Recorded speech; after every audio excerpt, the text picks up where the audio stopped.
This podcast may contain disturbing content for some listeners. It's intended for mature audiences. Listener discretion is advised.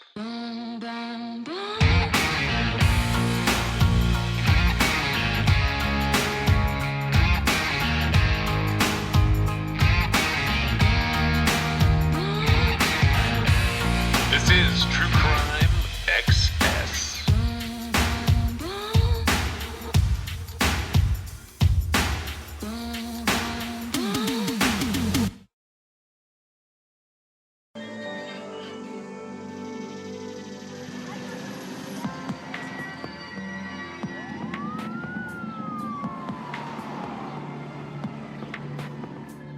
Hello, I'm Kimberly Fairbanks, and this is Missing Kids on Demand. What you're about to see is the case file of a child who has disappeared.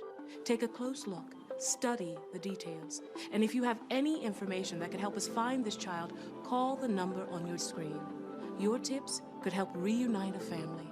They could even save a life. Rolando Salas Ucino has been missing since July 7th, 1999. He was last seen playing at the park located at Herb Colinas de Plata, Toa Alta, Puerto Rico.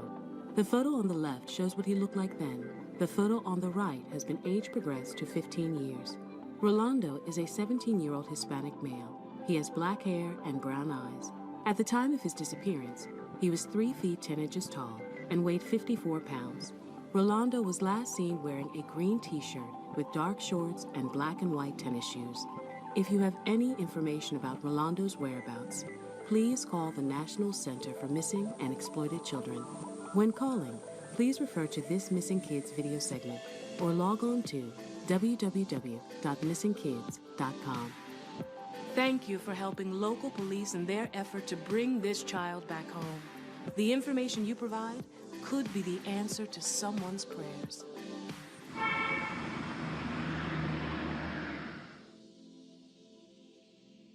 Missing children are often recovered far from home. Any child you see here could be traveling through or living in your region.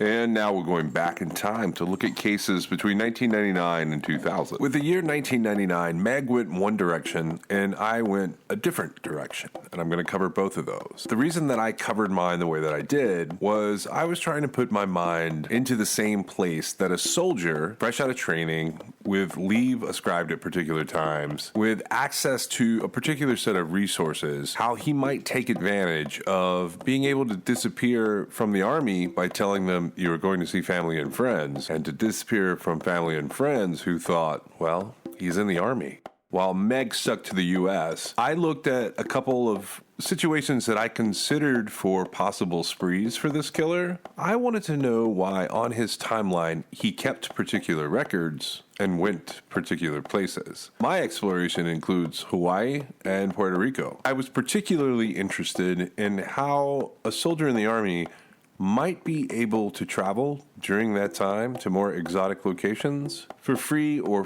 very inexpensively, but more importantly, nearly anonymously. From the Los Angeles Times on April 2nd, 1999, U.S. military wages war on new enemy, Y2K. Even as U.S. military forces led the NATO offensive against Slobodan Milosevic, they are also preparing to do battle with another dangerous foe, the Y2K bug lurking in the computers that run much of the military's high-tech weaponry. Government agencies large and small are struggling to avert the Y2K computer problem, but nowhere are the stakes higher and the situation more technologically daunting than at the Department of Defense. With personnel, equipment, and facilities spread over 660 locations around the globe, the Defense Department uses 1.5 million computers and 28,000 computer systems, some of which date from the computer equivalent of the Pleistocene era and are highly bug vulnerable. Everything from nuclear weapons to the reservation system for tee times at base golf courses are dependent on computers. One reason the U.S. has become the world's most powerful military force has been its ability to harness computers to collect and disseminate mountains of information and to ensure that firepower can be directed swiftly and accurately. But critics both inside and outside the Pentagon worry that the Defense Department's success with computers is also a potential Achilles heel, and that the Y2K bug could become the chance of a lifetime for an adversary to land a sucker punch on U.S. forces or allies, and thus win a victory of enormous propaganda value. Under this nightmare scenario, the Y2K bug lashes out on New Year's Eve and blinds a portion of the military's computers, and suddenly, U.S. warplanes, Tomahawk missiles, early warning devices, surveillance systems, and information-needy combat troops become useless. To ensure that this does not happen, the Department of Defense is hip-deep in an unprecedented $3 billion computer repair and replacement program. After a sluggish beginning, the military's assault on the enemy lurking in its computers has begun to gain ground, but not enough to satisfy critics in Congress and a private industry watchdog group. To get his bureaucratic troops moving, an exasperated Defense Secretary, William Cohen, last year issued an unusually blunt order declaring Y2K a threat to national security. This isn't just a computer geek issue. This is a warfighting issue, and I'm holding you responsible for it, Cohen told his top deputies. With Cohen's boot to the backside for motivation, military forces are spending much of this year in mock warfare Y2K exercises, including the first at sea Y2K test for a naval battle group staged off Southern California. Saddam Hussein and the others have to realize there is no good time to attack, no window, no opportunity.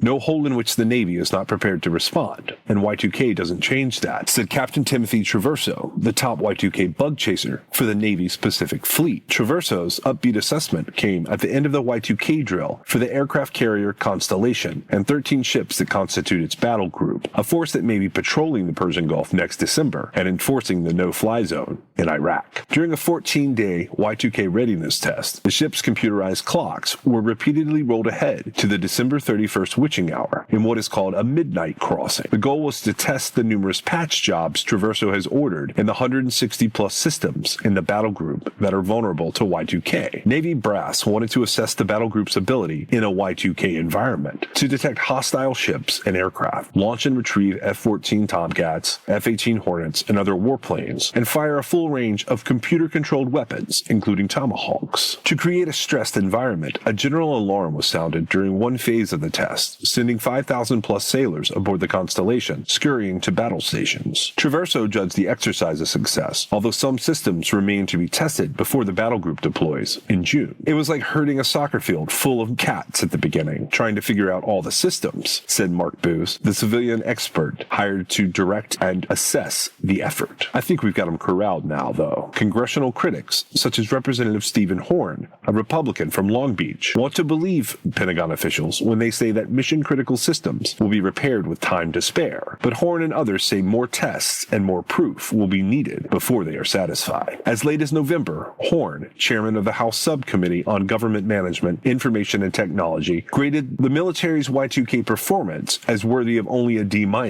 In February, he upgraded that to a C-. On Wednesday, Robert Bennett, Republican from Utah, a chairman of the Senate Special Committee on the Year 2000 Technology Problem, announced that the Department of Defense was one of several federal agencies that failed to meet the March 31st deadline set by President Clinton to have all mission-critical systems fixed. Among the 156 department systems still in need of Y2K proofing, Bennett said, is the mission planning system for the F-117A stealth fighter. I think there is a tendency in the military to put a happy face on their Y2K progress because they're afraid to admit just how vulnerable they would be if systems start to fail, said Zachary Selden, an analyst with Business Executives for National Security, a Washington-based lobbying group that has goaded the Pentagon to step up Y2K efforts. U.S. armed forces have already learned a tragic lesson about what can happen when highly computerized weaponry malfunctions or personnel fail to move fast enough to correct computer glitches. An after-action analysis blamed a computer glitch for the failure during the Persian Gulf War to shoot down the Iraqi Scud missile that slammed into the army barracks in Dhahran, Saudi Arabia. Because two computer clocks were not synchronized, the radar system computer did not communicate with the fire control computer. The Scud attack killed 28 American soldiers, the largest single American loss in the war. Software to correct the problem was available, but not installed. Technology has given the U.S. an enormous military advantage, Selden said, but it is also a kind of Achilles heel. When military officials gather to discuss Y2K, mention of the U.S.-Iraq confrontation is never far away. In a comment that stirred considerable consternation on both sides of the Atlantic in late 1997, the head of the British military's Y2K program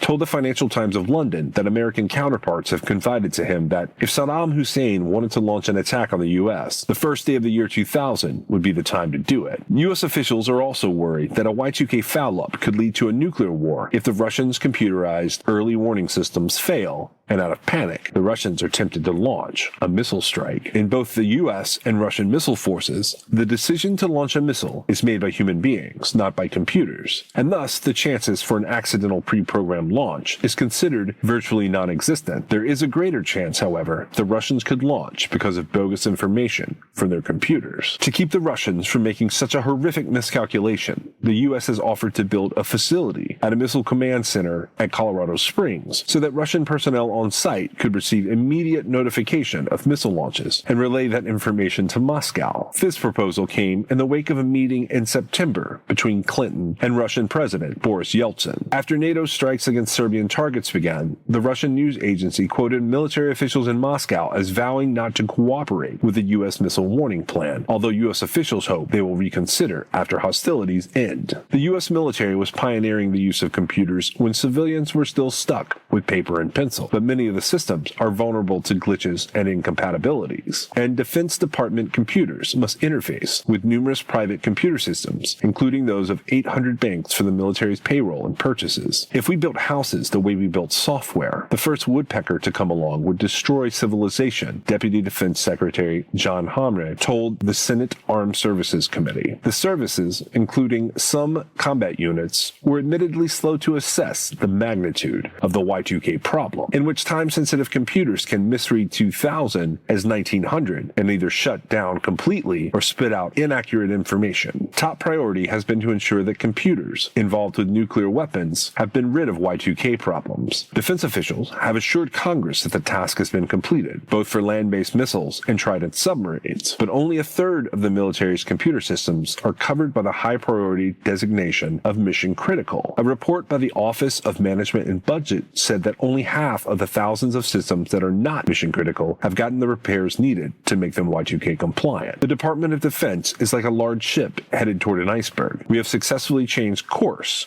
to avoid the tip, but we must continue to ensure we miss the submerged portion. So how could a soldier based out of Washington state travel inexpensively and anonymously? Space Available Travel, or Space Aid Travel, allows authorized passengers to occupy Department of Defense or DoD aircraft seats that are surplus after all space required or space R passengers have been accommodated. Space Aid Travel costs nothing, but is allowed only on a non-mission interference basis.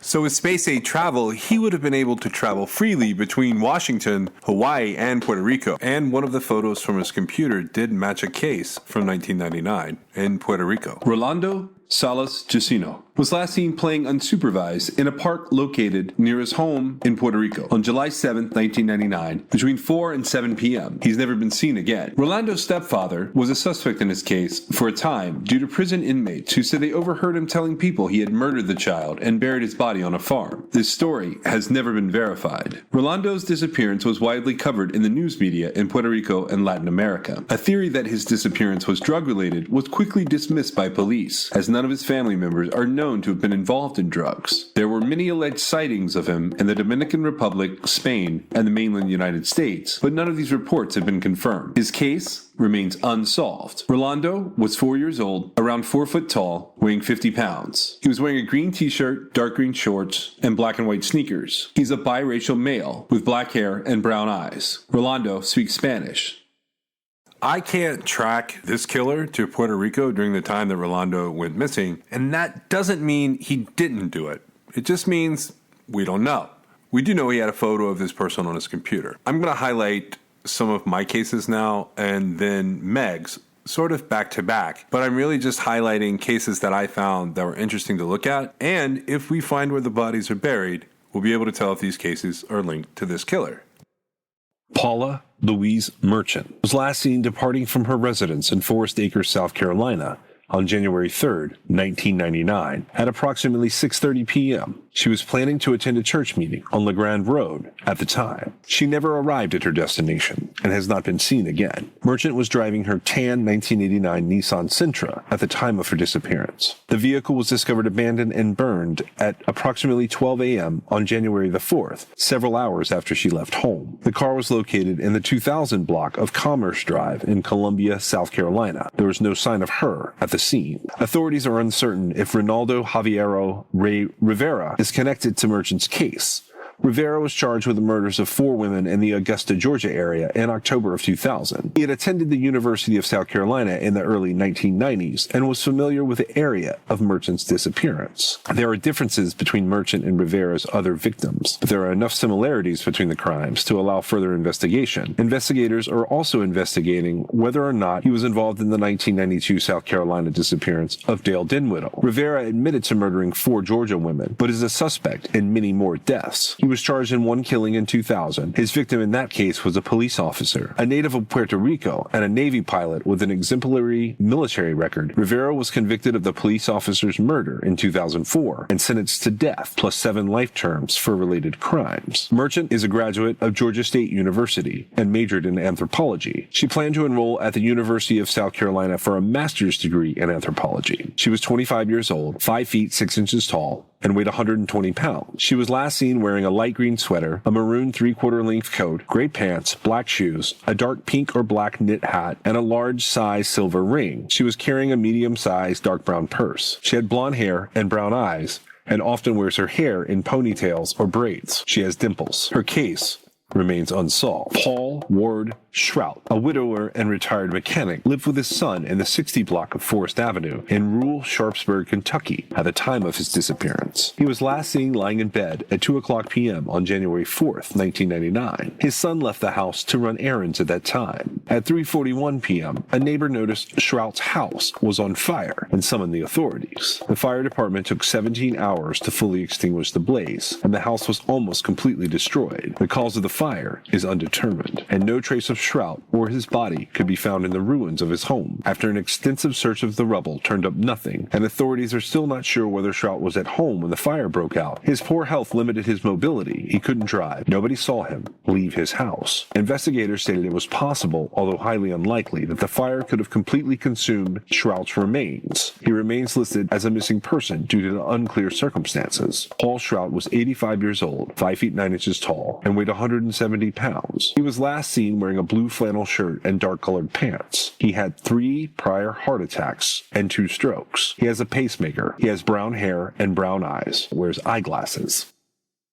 Boaz Zeno was on holiday leave from United States military training at Fort Sill, Oklahoma in early 1999. He was last seen aboard a bus in Oakland, California on January 3rd. Zeno planned to travel to San Francisco, California at the time of his disappearance. It's unclear if he arrived at his destination. Zeno has never been heard from again. Prior to his disappearance, Zeno had been a student at the State University of New York at Albany. He was originally a Dean's List student, but dropped out of college to take part in the circus. Later on, he re-enrolled, but did not finish the term and received incompletes in all of his classes. He traveled to Israel and spent a few months at a yeshiva, a Jewish religious school, but dropped out and went to live with his grandmother in Tel Aviv, Israel. While he was in Israel, Zeno's behavior changed dramatically. He so alarmed his mother during a telephone conversation that she flew from the United States to Tel Aviv and made him seek psychiatric attention. Zeno was prescribed the antipsychotic medication Risperdal and placed in a religious group home. His condition improved, but then he left the group home and stopped taking his medicine a few months after his mother returned home. A few months after that, Zeno and his father also went to the United States. A month after his arrival there, Zeno was hospitalized again for his mental illness and prescribed the medication Zyprexa. Zeno joined the United States Army after he got out of the hospital. He did not tell the Army of his psychiatric illness, his hospitalizations, or the medication he was taking. He enlisted on November 30th, 1998, and last spoke to his family on the telephone a few weeks later. He sounded upbeat at the time of the conversation and said he was going to visit some relatives in Oakland. But when his bus arrived in Oakland,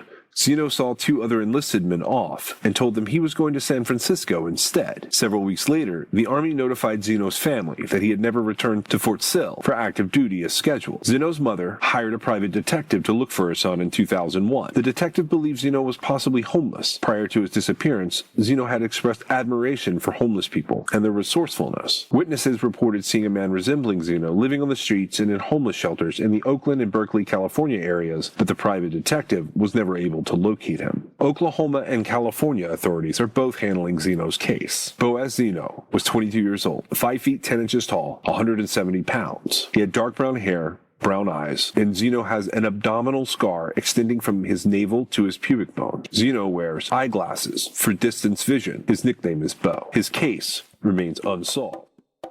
And Meg sent me 3 cases to take a look at for 1999, so here are those now.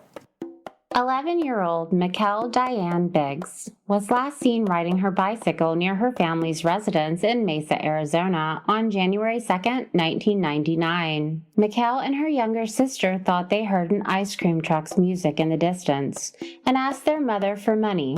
Mikkel and her sister waited for the truck near Toltec Street and El Morro Avenue at approximately 5:50 p.m. Her sister became cold and returned to the family's home for a coat. Their mother sent her back for Mikkel, but she had disappeared. Mikkel's bicycle and her 2 quarters were found near the street where she had been standing. The bicycle was not at the corner, but partially back towards the house. It was lying on its side with the wheel still spinning. Mikkel and her sister had been separated for only about 90 seconds. Authorities searched the entire area near Mikkel's family's home, but no evidence pertaining to her whereabouts was found. Search dogs lost her scent after only a few feet, suggesting she was placed into a vehicle and driven away. Authorities were unable to confirm if an ice cream truck was in the area at the time of her disappearance, but all ice cream vendors in the area were cleared of involvement in Mikkel's case. Known sex offenders in the vicinity were also cleared of any connection to Mikkel's disappearance.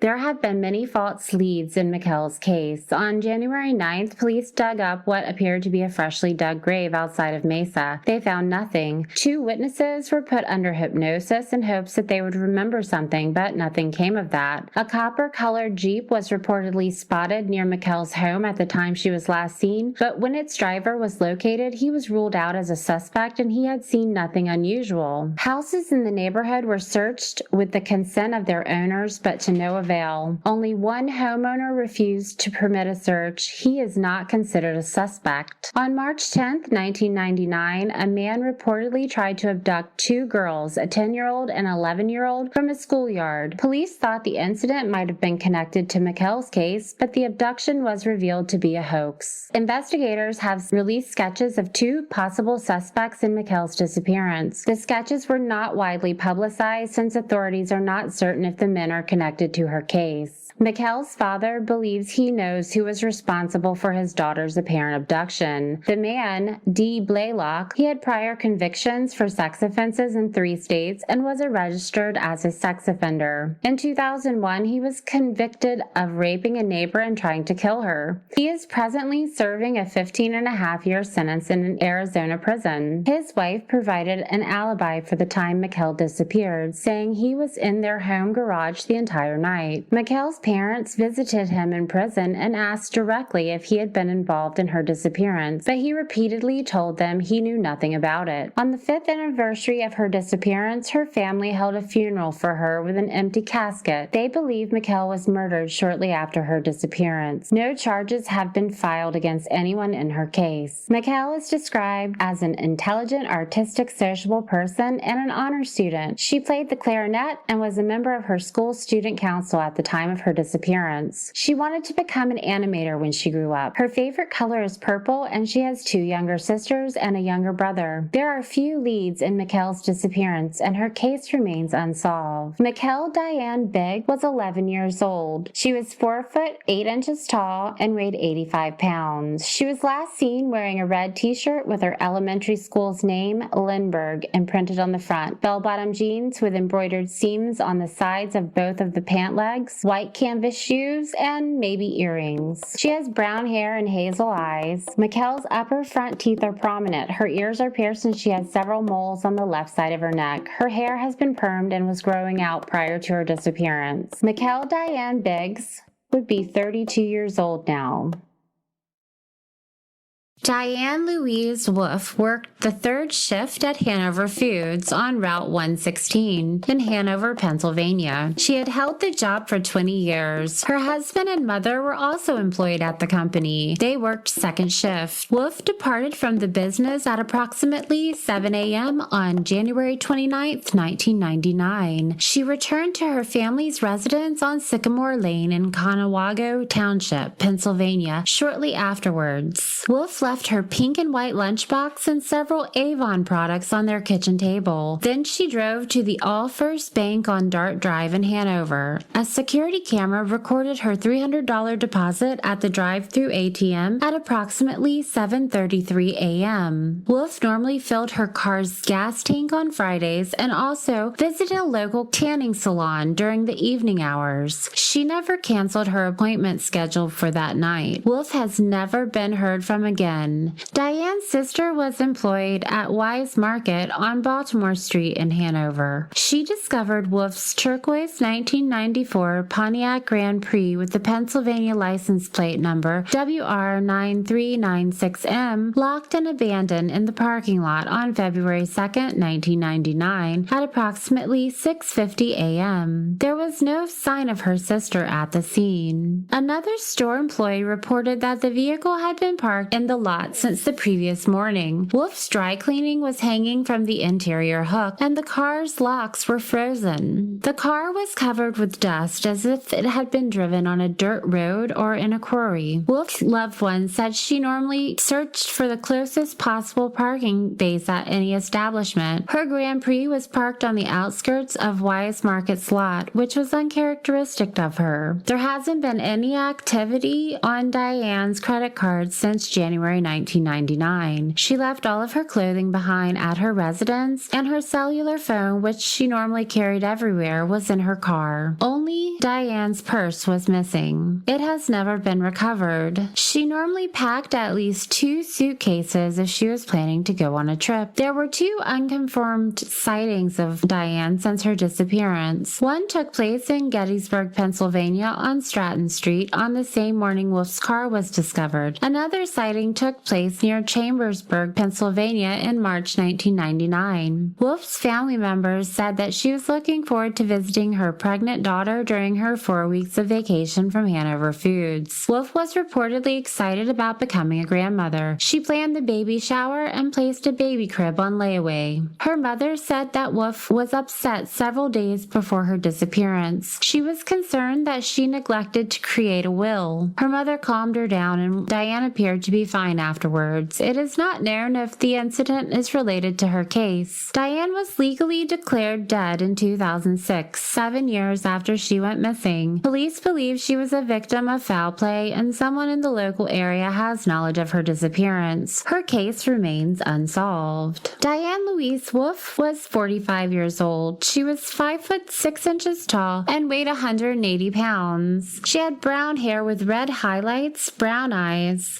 Diane has a scar on her abdomen and a purple rose tattooed on her left ankle. Her ears are triple pierced and she wears eyeglasses. Her maiden name is Althoff. Diane would be 66 years old now. Leona Sharon Kenzie was last seen at her home on Hall Street in La Grande, Oregon on October 25, 1999. She has never been heard from again. All of her possessions, including her purse, her cigarettes and lighter, her pager, and cherished pet cat and 2 dogs, were left behind at her trailer home. There was coffee in the coffee pot and groceries had been left out and were rotting. Her light golden brown 1980s model GMC Jimmy was found in the parking lot of an Albertsons store on the morning of October 29th, 4 days after her disappearance. The store manager said he didn't believe the car had been there overnight. The steering column had been damaged and there was a box of rubber gloves behind the seat. There was no evidence evidence of a struggle or any clues to Kenzie's disappearance. Kenzie ran her own landscaping and yard care business in 1999 and was booked for a week after she vanished. Her daughter stated she was happy with her life and wouldn't have walked away from it or abandoned her pets. Kenzie enjoys hunting, fishing, camping, and other outdoor activities. Her case remains unsolved. Leona Sharon Kenzie was 45 years old. She had brown hair and brown eyes. She is of Puyallup Indian heritage. She has a tattoo of a tomahawk and a peace pipe intersecting on her bicep. She wears eyeglasses. She was 5'2" and 110 pounds. Leona Sharon Kenzie would be 66 years old now. In time, it's like multiple minutes, but in terms of like sentences and his answer, it's like this. He had said, a year. And it's like, to me, okay, so a couple of things that come out of that. One, that means it's definitely victims-free Army. It's an important part of timeline, whether it's a year or 3 to 4 years, and also whether or not he was killing 98 to 2001. And I know we've gone a couple different directions with how do we work that out. And your goal has been to find like a logical progression through all of that. And I've sort of taken not an opposing position, but sort of an alternative position to just look at what else was available. And 1999 is one of those years that could see a number of different things happening. I agree. Yeah, I agree. Well, I was just going to say, I am doing the research for pre-Army, like sort of how he got started. I will admit that right now I don't have good footing on sort of where I am and where he was, because it's so open and it's so I feel like as other things sort of come together, I feel like this will be easier, but I know as a chronological progression, like we do need to like cover some of the things that possibly could have happened. And in my research, a lot of the stakes that I've put on it kind of depend on some of the stuff that he has said, and whether I believe it or not. I will admit this is the most lost I've been so far. Well, right now. The chaos that happens in 1999 to 2001 is because that's the place. Okay, so first of all, that's the place he is most expected to be doing a particular thing at a particular time in a particular location. And I say that because he's in the military. Right. So they sort of look at that. And the way that the FBI presented it to the public and the pressers was wrong. And that was, they said he committed his first murder after the military. And right. And essentially, if you don't take the time to break down all the semantics of what he's saying in his interviews, then that's what you hear. I mean, yeah, but he flat out said, like, when the male Washington agent asked him, what was your time between victims? He says, well, 3 to 4 years while I was in the Army. So whether that's an accurate statement or semantics or whatever is irrelevant. It means there was a victim before the Army, at least one, at least. Right, and so on the surface, though, is he talking about the Mopen victims? Because a victim of a sexual attack, a rape, would still be a victim, because the Washington agent doesn't specify that it has to be a murder victim, just a person involved that was affected by his crime. And so there's a thought. I'm not saying I believe that necessarily. I'm just saying from Key's perspective, he could have thought to himself real quick. And the reason I say that is because he knows how long he was in the Army. He was in the Army for 3 years. I know how long he was in the Army, so certainly he did. So why does he say 3 to 4 years? I don't know the answer to that question. That's because he's calculating how long between victims, not how long he was in the Army. Giving a deliberate calculation between victims, trying to... He's giving a quick calculation of it because he knew it wasn't like right before. I'm just saying that if he was genuinely saying like it was while I was in the Army, that would be 3 years. So it was, a little before he went in the Army and a little after he went in the Army, that perhaps if he didn't do anything while in the Army, that would be where we're looking for those victims. I don't know if I believe that or not. Well, let me ask you this. So 2 questions out of that. One is, I've been applying this rule, and that is, along the way, this point in the interviews that he's having the conversation, we have to think about what he said. So the rule for me is he's not giving them any new cases, and that has an underlying rule of I'm not giving them anything that's not going to be on that computer. So those 2 things pop up for me. So do we apply that? And then the secondary question is he calculating reality, or is he calculating this is what I've already given them, so this is how I have to stick to that? And that's a possibility. He had a lot of time to consider things, while he was, I believe it's in that interview, he talks about how he's in solitary 23 hours a day or whatever. So I'm not sure. Now, as far as applying that particular rule, as if you listen to everything, you'll hear him say, I'm not giving you anything else. And that's where the whole Deborah Feldman controversy sort of, rears its head as far as like, is he just not giving them anything else, or is he really saying no, or what's happening there? Okay, so I agree that he wasn't going to give them anything else. He wasn't under pressure to actually answer questions. And so I've been re-listening, trying to figure out why he would lie as opposed to just not say anything or say, no, I'm not going to talk about that or whatever. So, it could really go either way. And, if you start thinking about that, depending on which route you take, it changes everything. It does. And that's, that sort of crossroads. Well, on the one hand, you say that I straddle the fence a lot, and I'm really just looking for possibilities to run by you, because sometimes that works out, sometimes it doesn't. I do like that you stick to your progression and that you have found a pretty good through line for all of this. Right, but you have to understand, if I don't stick to a progression, I just get lost, because I feel like we only have so much information.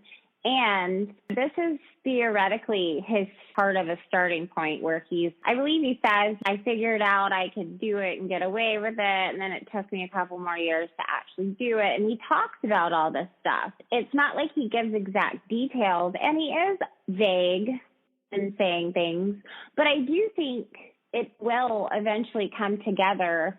I just feel like this is actually like the hardest sort of area, especially for me, because I want to make him go a certain way, but I also am aware that perhaps that wasn't the way he went. And so I'm trying to keep an open mind.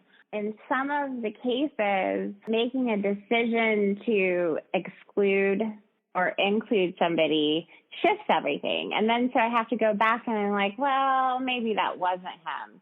And, so it's really just a lot of back and forth for me, and I don't like it. I don't feel like it's a grounded approach. And I find myself going so far with my logical conclusions and then having to back all the way up and say, no, that's not right. And so that's just frustrating when you spend, a couple of days down a path and then you realize that's not right. But this is one of those times. This is the biggest chunk of time where I'm really grappling with what he was saying in his interviews, what that means, the weight it holds.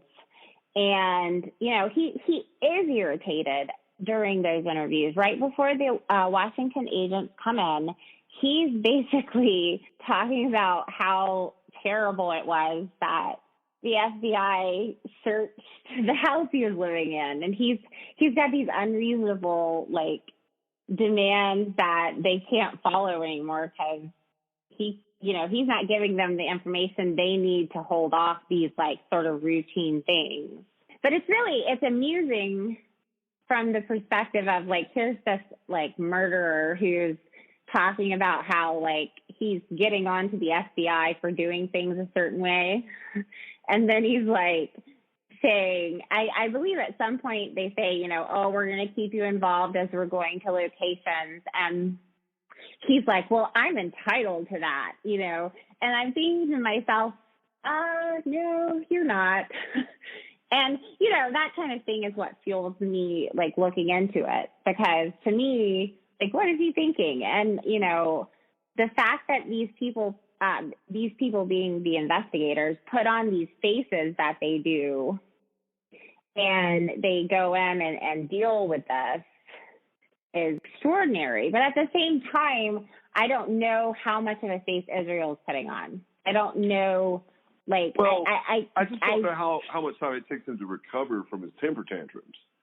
I mean, I'm just going along with what you're saying, but the truth is they are temper tantrums. He is. Oh, absolutely. And you can hear him. He'll pause, and, like, you could hear, like, how perhaps his initial response in his head is, and he doesn't immediately just mouth off. But you can tell the tension. I mean, I can imagine the tension in the room. So, yeah, you're right. How long are his temper tantrums? And, like, everybody's talking about, like, you know, oh, he is playing games with investigators and everything.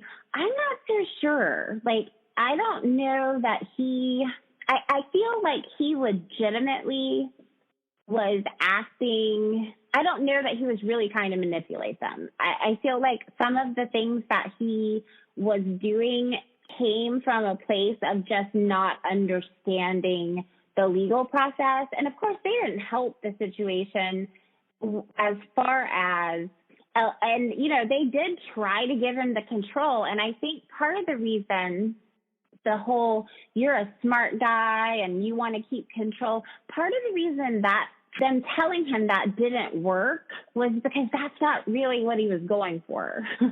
And so, I don't know. I mean, you know, obviously a million people could listen to the audio and hear a million different things. But I do think, you know, dissecting this part is so important, and yet it's so hard. So it's really kind of just blown my mind. Well, so let me ask you this. With these particular interviews and this place and time, like, I'm going to present it and I'm going to say he could have done this. And like, somebody just came back with some of the military stuff and they're like, oh, he was probably OSIT, which means one school, one unit training. And if he was OSIT, then he would not be, like, crossing the country. Like he was like, you can take a look at it. But with this place and time, we have this killer. But the other thing I found in 1999 is there is at least 3 unknowns that I have now. I don't want to say I uncovered them, but nobody else has linked them. Like, I have at least three unknown killers in this time that are operating in a similar fashion. And here's what I thought about that. What I thought was, once this is sort of all over, said and done with, the way that this ends for me is that bodies start being found. Because then you can sort of, I'm not to give anything away here. So it's not that you would suddenly solve the whole thing, but each time that you confirm a location or a geographic area, you can then sort of backtrack through that. Because I don't think the other killers are going to necessarily be using the same locations for body disposal. Right, and I agree with that. And even you had actually mentioned that to me. I can't remember when recently. You were telling me about the other, you know, what you suspected as far as the other operating possible killers. And if you, so in doing research, I can actually pick, you know, okay, so I have, you know, I have classifications for Israel Keys victims, but I also have classifications for missing people that are kind of generalized, and I don't put a whole lot of thought into it, but it just helps me kind of, categorize what I'm looking at. And as soon as you mentioned, or even before you mentioned it, I can put similar cases in a pile and say, well, that wasn't Keys, but it was the same person. Yeah, like the South Carolina cases and the Louisiana cases start to look real obvious to me during this time. Right. And so I feel like, especially, there's only so many missing people, right? And I think that as you kind of, and I'm on missing person overload, honestly, but as you sort of progress through them, you see these remarkable similarities. Let's take a listen to a brief clip of an interview where he addresses the time that he had between victims and see what we think.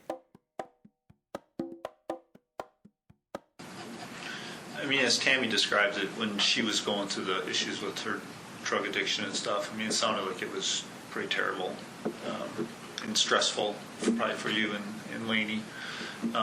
Was that ever a trigger for you to, just the stress of all that to, go out and do something? Or was that a non-factor? Well, yes and no. That caused me more problems locally, because that was a new thing for me, to be in a situation that I wasn't in control of. Like with Tammy, near the end of our relationship, I wasn't in control of the situation. It was out of control. So, I was out driving in Nia Bay one night. I drank too much and got pulled over. I should have got a DUI that night. Anyway, the sheriff never showed up, so they just held me in Nia Bay for the night, jail. And they let me dry out. Anyway, so there was some issues like that. There was at least one time I remember she called the cops on me, and I was pissed off about that. So there was, there were some issues with that. But no, for the most part, I was.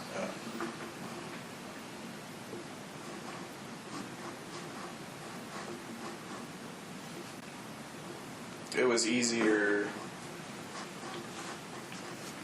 Tammy was, when we were living together, she was a lot nosier than I was used to, so she would keep track of what I was doing online or whatever, where I was going, so. How about when you started, like, a new relationship, like when you first met Kim, did that, the excitement of being in a new relationship and stuff like that, did that, I guess, make it easier not to do something? Yeah, I've had lots of distractions along the way. It's like one hobby after another with me. Mm-hmm. Before I met Kimberly, I was building that canoe and building different stuff for people around Nia Bay. I was still pretty into the construction thing and was doing a lot of work on cars and heavy equipment and stuff, which was a new thing for me. So. Mm-hmm. And being busy was a way to put off doing stuff. I mean, that kept you in line, I guess. Yeah, but I mean, no, that's just the way it had to be, and then everything else is inevitable. It's just a matter of how long. So it sounds like you were purposely trying to stay busy. I just to always prolong have. Things, or I just always have. It's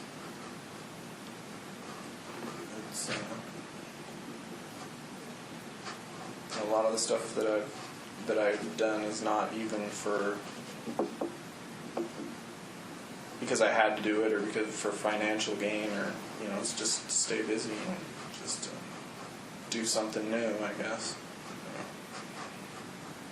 But that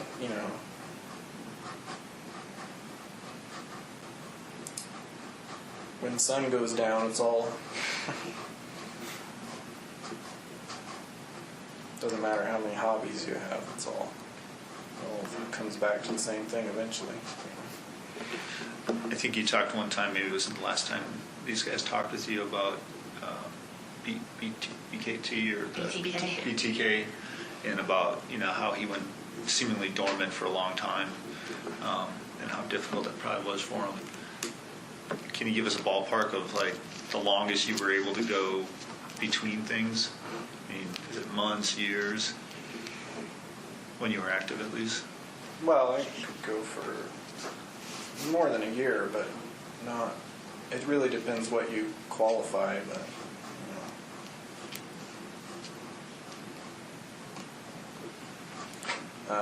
like guns were always a big hobby for me, and explosives and stuff. So. Explosives? You make bombs? Nothing too exciting, but yeah, I mean, I tinker around. I'm mostly just designing stuff. I never. Say, where do you go to blow that up? They don't do that in the backyard. There's lots of places in the Bay with stuff. Well, maybe in the Bay. They go out to the valley, I guess. Yeah. No, I gave all most of my bomb making stuff away before I came up here. Is it black powder based stuff, or did you get into no, more mostly black powder.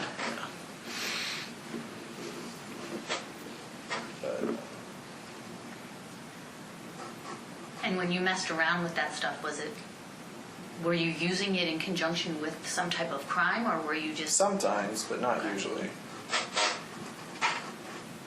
I discovered power tools a lot more effective than explosives. And a lot quieter. Were you breaching with explosives? Yeah, a couple times. I started doing that when I was like 14. The first time I blew a lock with a pipe bomb, I was about 14. Like to a shed or a garage or something? No, this was a Forest Service gate, I think. So this is when you were out in Colville then? That's where you would have been living at the time? Was it hard not to get caught doing that stuff, given you didn't have any transportation to get away? I mean, you must have been doing it nearby. I had a motorcycle. Oh, okay. I had a couple motorcycles. No, but the other stuff, before I got my motorcycle, I would just, be walking around in the woods. I would hike for miles. And, I knew every inch of that area. So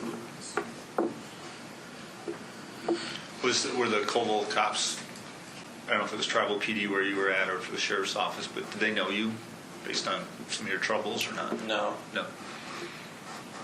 No, they...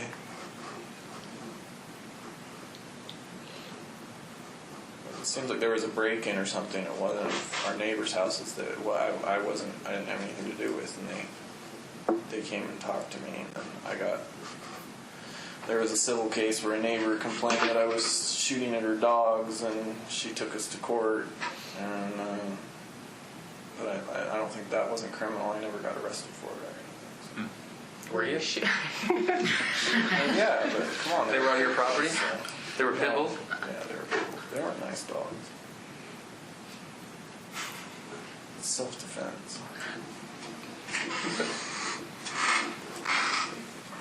And so going back to time between things, I mean, I guess my perspective of it would be criminal activity, not necessarily, how long could you go or how long had you gone in between feeling like you had to sort of do something to get that rush that you've talked about in some of the other interviews. Well, like I say, if you count weapons, illegal weapons, I've always had them around and had access to them. But you talked about bank robberies, kind of did it the same thing for you. It's not right. Sometimes breaking into a house could do it. Adrenaline rush type crime. How about just victims?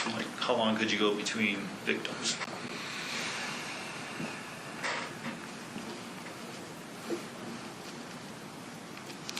Well, I went a long time when I was in the Army. It was 3 4 years.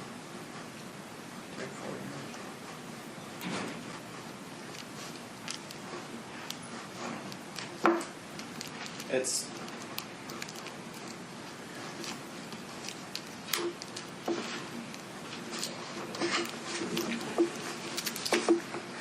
piqued my curiosity. Power tools. I know we've talked about, I think, one before. The drill. The drill. The hand drill. oh, that little portable Yeah. screwdriver. That you had in Texas with the Right. drill bit in it. No. What kind of power tools are you talking about? I'm gonna get one of those DeWalt 6-piece sets with the 18-volt batteries.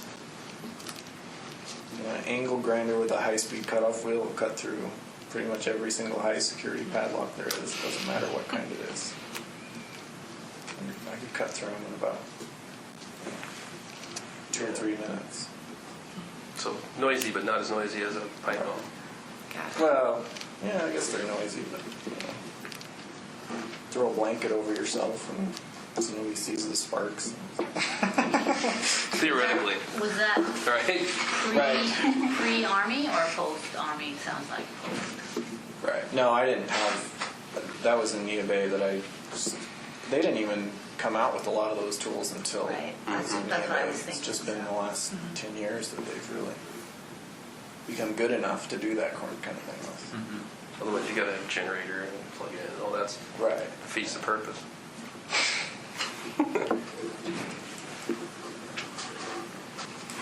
Yeah, we've been pouring through missing persons reports and doing all that kind of stuff, trying to come up with possibles. And we both realize that we're not solving any of the Washington stuff without you. Just not going to happen. Any clues or bones you can throw us to keep us busy until that time, you can talk to us. I mean, I've been puzzled about your. You seem adamant that there's no possible federal nexus with the Washington cases, and I'm just shocked because knowing the peninsula like we do, there's so much federal land out there, especially with the national forests, national parks, and my understanding then would be that nothing's happened on those type of lands. Are we correct in understanding that, or? No, I didn't know that would qualify as a federal crime. If it's a national park or something. National park or national forest, we could have jurisdiction on a felony. So. See, all this stuff is the legal details all new to me. So. But that's good to know. That's a possibility. Okay. You got me more curious about the caches and stuff now too. How many caches are there? In Washington? Washington, United States, Canada. The idea with caches is to have something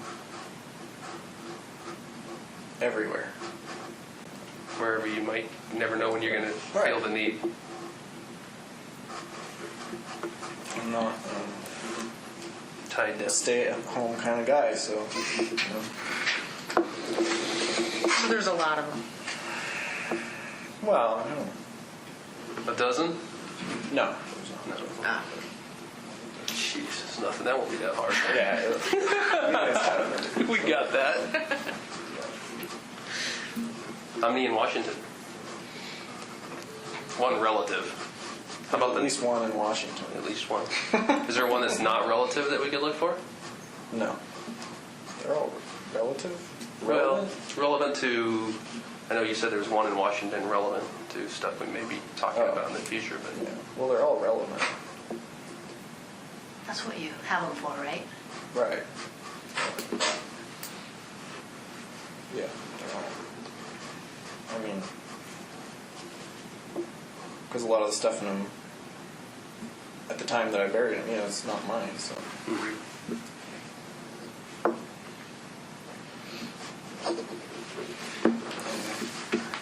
Any other bones for these guys? No, not literally, sorry. I didn't even mean it that way, but okay. Can I ask the writings that they had found in your cell way back? Any of those Washington victims that were described? Right. Oh, DOC gave you that stuff they took?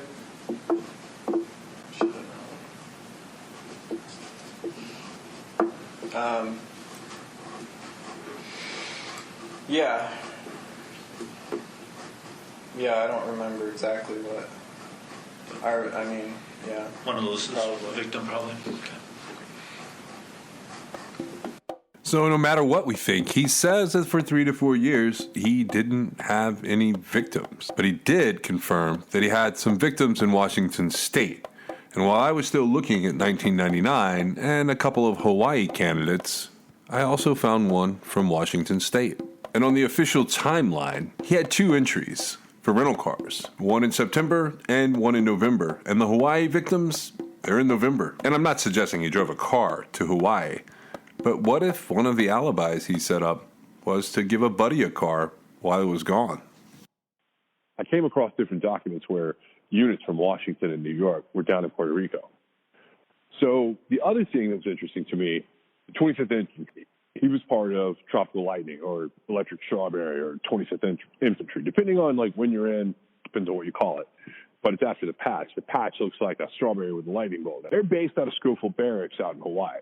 So I want to take a look at Hawaii for 1999 and 2000 at a minimum. And he has this Hawaii trip with a dark spot later. And I was like, what if he had a cache there? What if he like took something from somebody, had a body there? Plus, like, it's a pretty good excuse to go look for bodies in Hawaii. I mean, who's really going to argue with that, right? That was like a big one for me. I wanted to definitely look at Hawaii. But what I realized, like, in this process was, if I'm right about the body locations, we'll be able to check all these off. Because there are the prime locations we've been looking at, they're all around these cases that I'm going to cover related to 1999.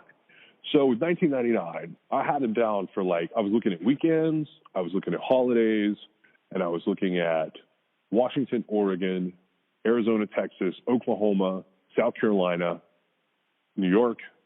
I looked at Vermont and Maine. I looked at Puerto Rico, and I looked at Hawaii. It's a big list. There's a lot of people still missing from the year 1999. And 1999 is, that's the turn of the century anyways.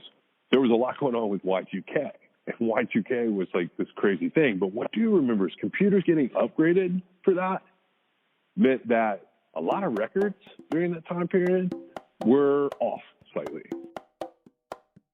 John Cameron Reese was a vegetation research intern for the United States Geological Survey's Biological Resources Division in Hawaii. He resided in Hawaii Volcanoes National Park near Hilo and worked on the Palila Restoration Project in late 1999. Reese planned to spend his Thanksgiving vacation on a 4-day hike from North Kahala's Palulu Valley to the Wapio Valley. He received a ride from another intern on November 25, 1999. The individual told authorities he dropped Reese off at approximately 7 a.m., carrying a red Kelty Red Wing model backpack containing his rain gear, a tarp, a hammock, a small camp stove, and 4 days' worth of food at the time of his disappearance. Reese intended to walk along the Awini Trail to another destination several miles from the Wamanu Valley. He would be required to bushwhack the terrain in the area. Heavy rainstorms hit the region shortly after Reese's departure. Investigators said the weather conditions made the trail hazardous. The route was normally treacherous on its own, featuring several steep inclines. Reese may have hitchhiked a ride before 12 p.m. The driver said that he dropped off a man matching his description at an intersection on the state highways. Reese never reported to work on November 29th. Authorities were alerted about his disappearance. An extensive search of the area produced no clue as to Reese's whereabouts. He is an experienced hiker and was somewhat familiar with the region. He's described as a responsible and reliable student. He resided in Duncanville, Texas prior to his internship. John Cameron Reese was 22 years old. He was 5 feet 10 inches tall and weighed 155 pounds. He was last seen wearing a light-colored shirt, camouflage print pants, and boots. He has dark brown hair, blue eyes. He may have a mustache, beard, or a goatee. He wears wire-rimmed eyeglasses.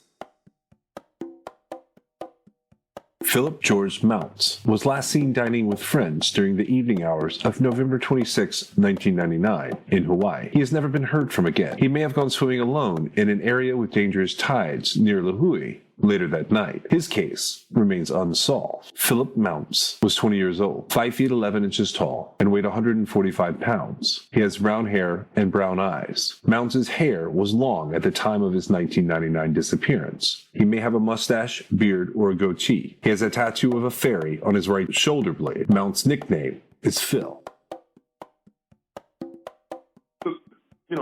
I I'm just going to say this list really quick so it's said somewhere on recording. So we have Mikkel Biggs. We have Diane Wolf. We have Denison Stooksbury. He was one of the Iowa cases. Correct. We have Kevin Ferris, and he's from Oklahoma.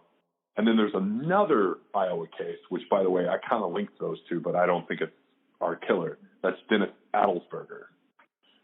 And we have Joanne Ilrich. She's a California case from Knife Landing, California, where the gun went missing. Right. And you were wondering, is there any way to, start linking him to some of these missing guns? Correct. And then we've got Frank Nash out of Connecticut, but his car shows up in Salt Lake City, Utah, a month later. Then we got I remember that case, yeah. So then we've got Peter Pilkey. He's a boat victim. So his boat was found unoccupied, and all his stuff was in the boat. We have Joel Thompson. He went missing off the Pacific Crest Trail in August of '99. And then we have Joe Otteson. He was hiking in the Black Range, and his truck was then found on a well-traveled road. And then to round out the hot candidates here, Paul Head. He was in San Luis Obispo in Sierra National Forest, but he had an acquaintance with him where the acquaintance left, leaving him behind, and then he vanishes. I had all kinds of questions there, but unless our killer had multiple victims, I don't necessarily think that's one of them. And then with Leona Kenzie, she's the Oregon case where she vanished and she left her cat and dog at home, and she didn't even put her groceries away. And her car was recovered 4 days later in Albertsons with rubber gloves in the back seat. And that was the one where I told you, I went out and looked at my Jeep and I had rubber gloves behind the seat. So don't. Right. I would find that to be odd. Right. Yeah. And then, so we had, there's a couple other cases that I looked at. I looked at Anthony Kennedy, Mark Driven, and, those were interesting because they were Oregon cases. One of them, the guns went missing. Right. But I sort of honed in on Joe Wood. This guy that went bird watching in questionable territory, because he was the closest. He would talk about being in these remote areas and watching people. Right. And you were wondering who are those people? One of the most interesting parts about the case of Joseph Wood is that he was not in NamUs until 2014, so he would not have been available for photo comparisons to the searches of photos pulled from the killer's computer. He became particularly interesting to us. So this is from the podcast that you can find on YouTube, Dark Wicked World. Joseph Wood Jr. was a 34-year-old African-American news press editor, a New York publisher, and a former editor of The Village Voice. He had flown to Seattle on July 7, 1999 to attend a Unity 99, a national conference for minority journalists. On July 8, 1999, Joseph drove alone to Mount Rainier National Park, which is located 60 miles southeast of Seattle. He went to take a hiking trip and do some bird watching while on the mountain. Joseph entered the park at approximately 12:29 p.m., according to park receipts, which was given by the park entrance. He then drove to the Longmire area and started his hiking towards Mid-Red Point. At the time, Joseph was not equipped for a long hike and was dressed only in a light shirt, wearing binoculars, and carrying a bird book. When Joseph failed to reappear again at the conference some days later, his friends were surprised, but not alarmed. But when they noticed he didn't return to New York on Sunday, July 11th, his ex-partner, a reporter for the New York Times, who attended the Unity conference with him, grew concerned. Joseph's ex-partner and other friends decided to travel to Mount Rainier and follow Joseph's routes up the mountain. They tried to reach the place where he was last seen, but unfortunately the trail was buried in snow, and rangers advised them to head back. By Tuesday, July 13th, Joseph's friends had filed a missing person report with the Mount Rainier National Park Service, and the next day, park officials found Joseph's rental car in Mount Rainier's parking area. On July 15th, park rangers were contacted by a hiker who recognized Joseph in a local news story. The hiker said that he had met Joseph on a Rampart Ridge trail at an altitude of 4,800 feet on July 8th at approximately 2 p.m., in which they both briefly spoken. The hiker reported that Joseph had asked him whether the snow-covered the trail continued much further. The hiker stated he had told Joseph he had gone up the trail but turned back around at a snow bridge which looked dangerous to cross. The hiker stated he was not on a main trail but instead was following other hikers' footprints. Thereafter, he came down the mountain immediately after his and Joseph's conversation. In the winter of 1999, Mount Rainier was covered by heavy snow, at least 2 feet of snow. During the day, the snow would melt in the warm, sunny days following Joseph's disappearance, which meant that any tracks left behind would have disappeared. Joseph's 3-hour hike would have took him through the dense forest of western hemlock and Douglas Forest with 4 to 6 feet high compacted snow blankets, which partially covered the trail. The National Park Service organized a search team of backcountry rangers, firefighters, and volunteers. They conducted the search in squads, with dogs moving out across the southwest face of the mountain, with helicopters crossing the peaks. On Friday, July 16th, heavy rain fell, but rangers continued searching due to the improving weather. The search was extended one more day, but no evidence of Joseph was ever found. Eventually, the search was terminated due to the possibilities that Joseph had succumbed to the elements of his environment and the weather due to the light clothing and the lack of food or shelter. According to friends, Joe had a heart condition, which only was discovered a few months prior to his disappearance after fainting in the airport. He had been considering getting a pacemaker after that incident. Sadly, after all the efforts made, the man-powered volunteer Joseph Wood Jr. had never been found, and his disappearance continued to remain a mystery after 20 years. One of the things that made Joe Wood Jr.'s case even more interesting was that it would have been a big deal, except something big happened in the news when they started looking for him. It's just devastating. I mean, he's so young. They were so promising. They never even had a chance to have children.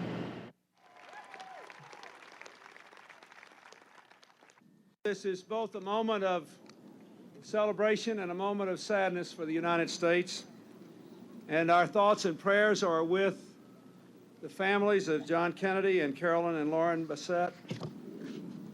It is at times like this that we really stop to recognize that as big and diverse as our country is, we can come together as a national family.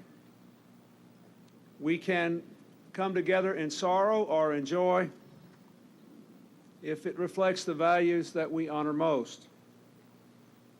This is one of those moments.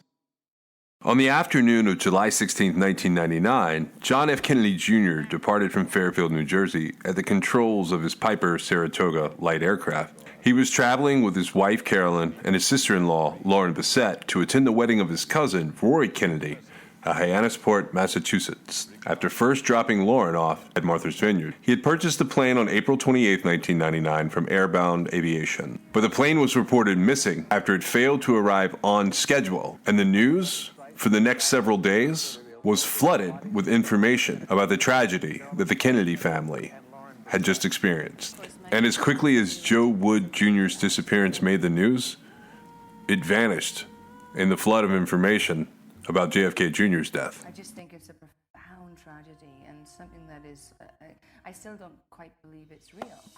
Pray for the family and hope that they heal through this tragedy the way they healed through the other. Was overwhelmed, got in the cab, went up to the office, and when I walked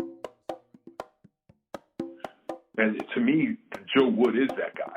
Like Right, and every part of his case is totally reflective of that. So from your list, initially, so all of those people have what I consider could be Keyes-type disappearances. I'm not saying that Israel Keyes did all those. In fact, we are not completely sure that he, killed anybody in 99 because of the Army situation.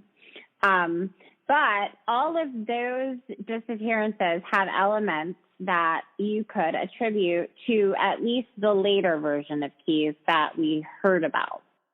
And yeah, Joe Wood is essentially he's a Wally, and a Wally is my characterization for like the scout out in the woods that goes missing. The guy that's hiking and never comes back. And he specifically says, I would go to remote places and wait for them to come to me.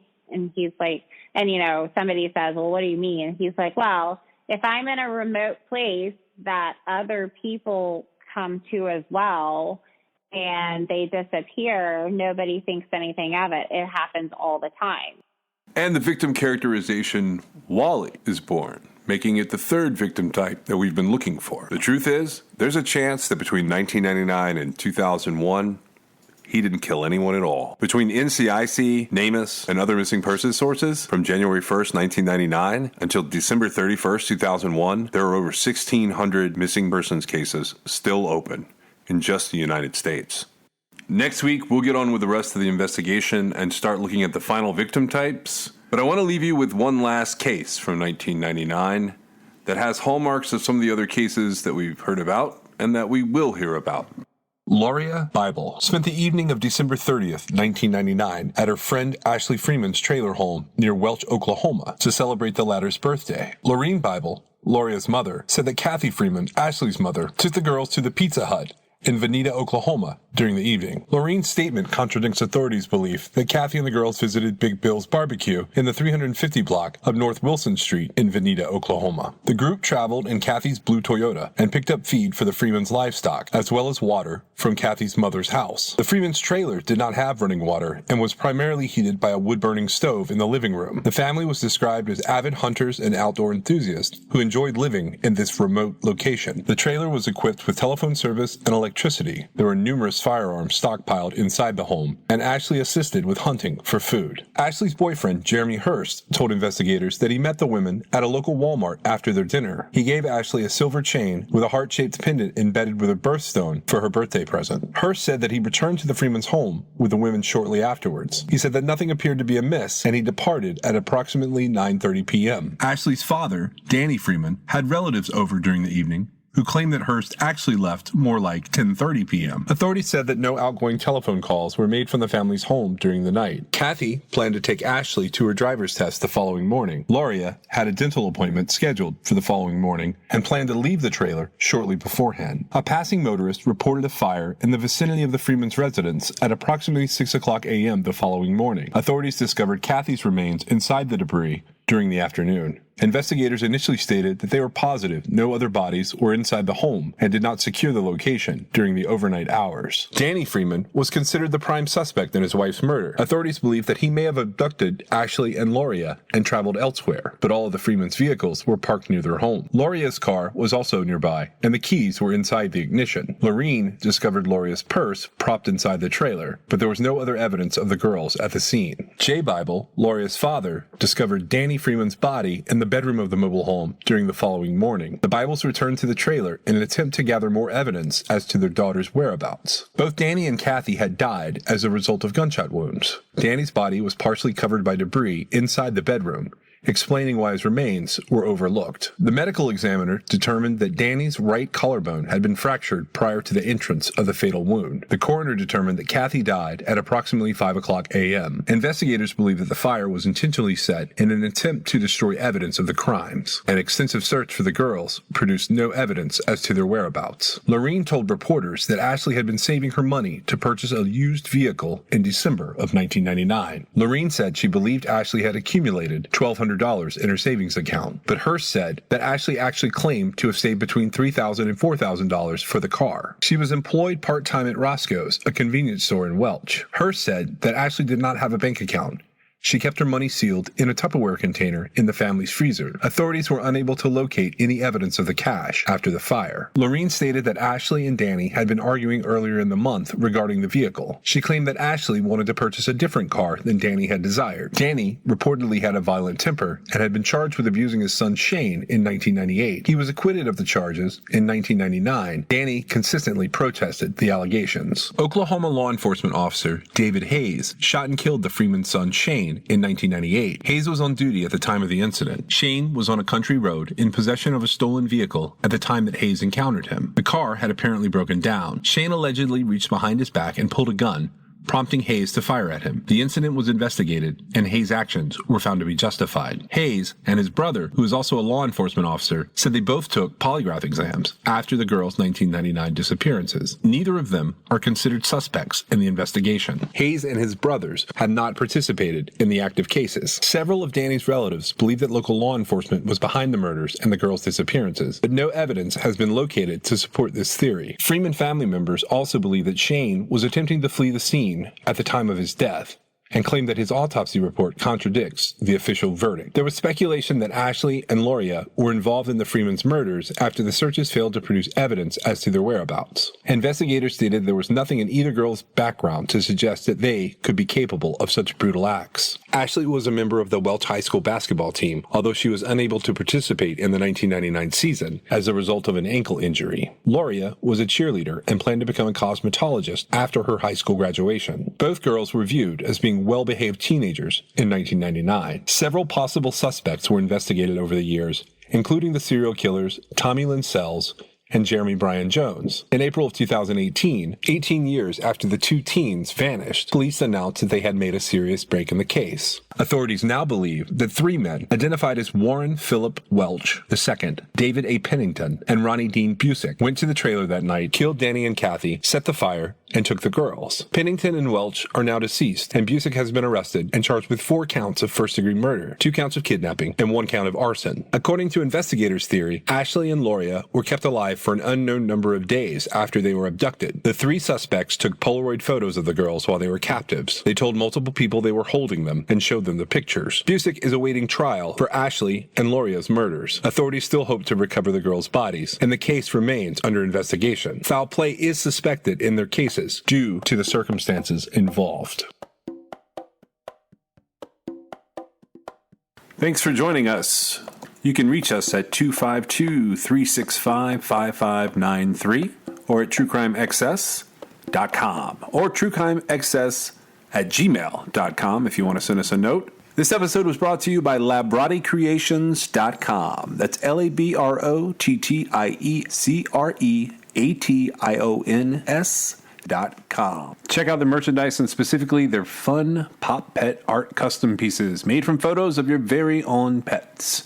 Use the promo code CRIMEXS, that's CRIMEXS, for 20% off a fun, brightly colored, happy piece of art of your own pet at their site, LabrottieCreations.com. Music in this episode was licensed for True Crime XS. The theme song was Indestructible by Noah Smith. Thanks for listening. Please like and subscribe if you want to hear more. You can come over to Patreon.com and check out what we've got going on there if you'd like to donate to fund future True Crime XS road trip investigations and FOIA requests. We'd also like to thank Anchor and Spotify for having the coolest all-in-one podcast platforms available.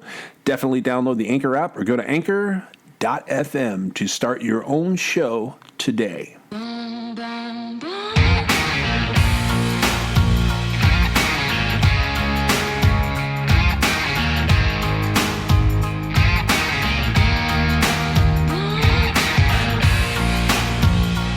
This is True Crime XS.